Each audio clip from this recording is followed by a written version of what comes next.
Shalom, selamat pagi jemaat yang dikasih Tuhan. Renungan hari ini berjudul Ciri Kristen yang Teguh Imannya.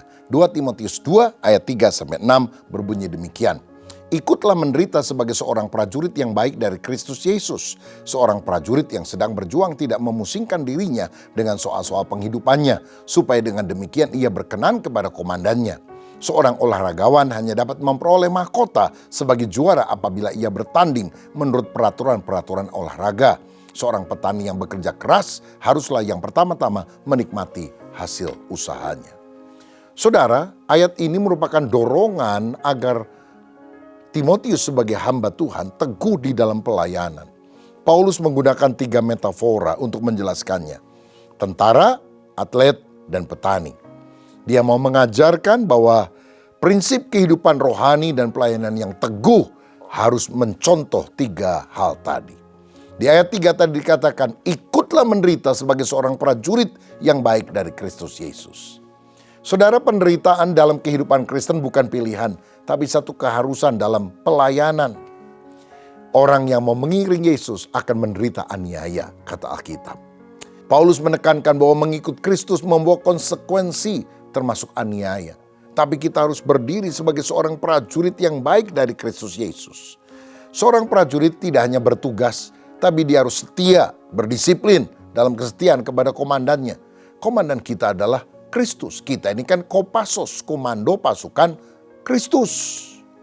Nah, dalam dunia Romawi, seorang prajurit harus disiplin, taat mutlak kepada atasan, dan siap menanggung segala kesulitan tanpa mengeluh. Seorang prajurit tidak boleh memiliki keterikatan dengan urusan duniawi, melainkan harus fokus pada tugasnya. Begitu juga seorang Kristen harus siap menghadapi tantangan penderitaan demi iman.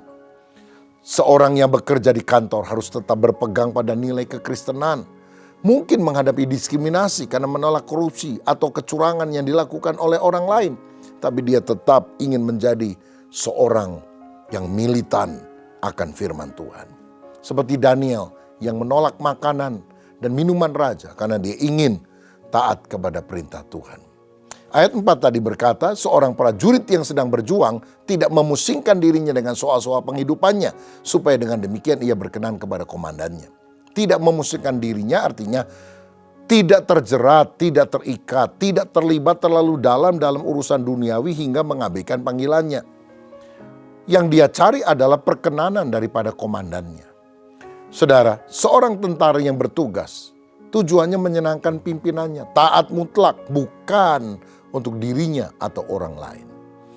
Beberapa waktu ini ada demo yang dilakukan mahasiswa dan masyarakat sipil lainnya, sehubungan dengan adanya revisi undang-undang TNI yang telah disahkan oleh DPR. Orang khawatir akan dominasi atau campur tangan besar militer dalam urusan sipil. Takutnya ada pembatasan kebebasan berekspresi dan berpendapat. Suara-suara kritis yang ada di masyarakat takutnya dibungkam oleh praktek otoriter militer. Saudara-saudara, kita berdoa supaya hal itu tidak terjadi.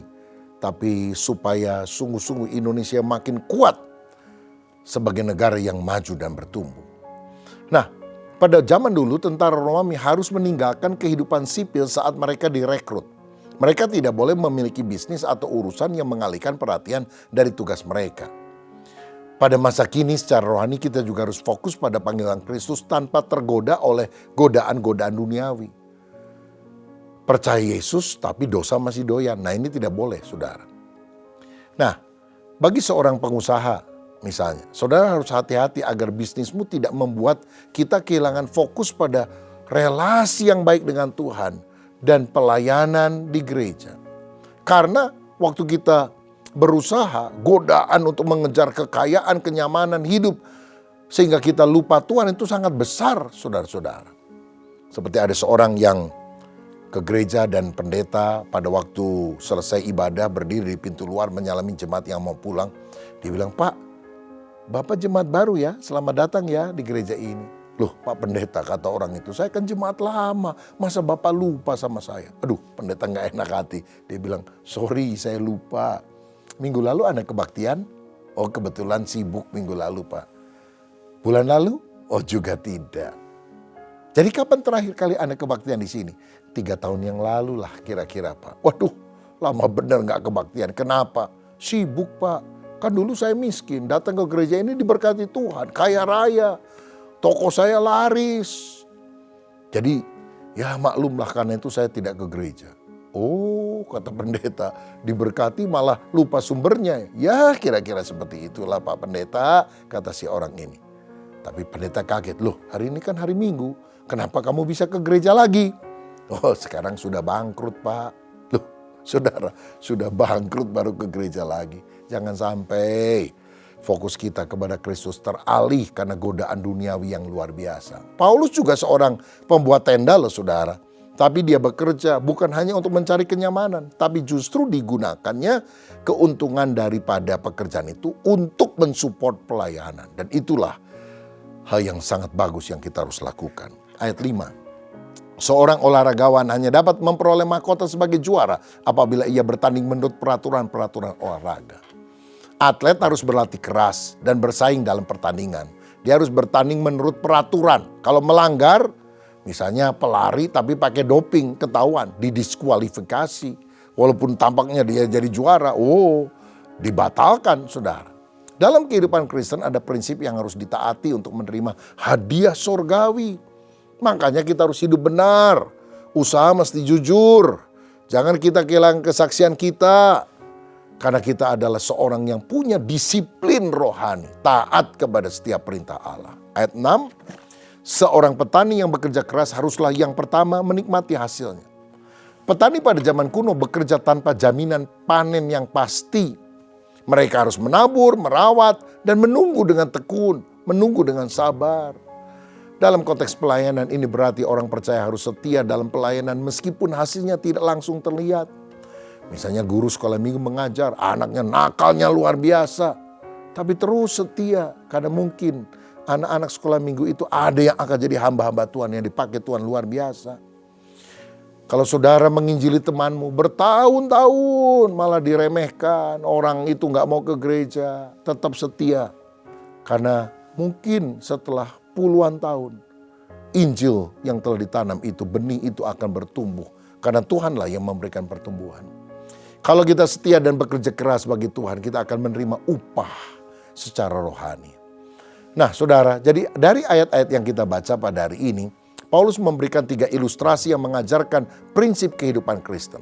Yang pertama, seperti tentara, kita harus setia dan tahan dalam menghadapi kesulitan. Seperti atlet, kita harus disiplin dan taat kepada aturan yang Tuhan sudah tetapkan dalam firman. Dan sebagai seorang petani, kita harus tekun, sabar dalam bekerja bagi Tuhan. Saya percaya ketiga prinsip ini relevan dalam kehidupan kita sehari-hari. Baik dalam pelayanan gereja, dalam pekerjaan kita, maupun dalam kehidupan pribadi. Setiap orang percaya dipanggil untuk setia, berdisiplin, tekun, menjalani panggilannya di dalam Kristus. Mari kita menjadi orang Kristen yang benar-benar setia dan melayani Tuhan. Mari kita berdoa. Tuhan terima kasih, jadikan kami hamba-Mu yang berkenan kepada Tuhan. Tantangan boleh datang, tapi kami mau tetap teguh di dalam iman kepada Engkau. Berkat-Mu atas anak-anak-Mu yang sedang mengalami tantangan kesulitan dalam hidupnya. Biar kami tidak meninggalkan iman, tapi kami teguh berpegang pada kebenaran. Berkat-Mu atas kami dalam nama Yesus. Amin.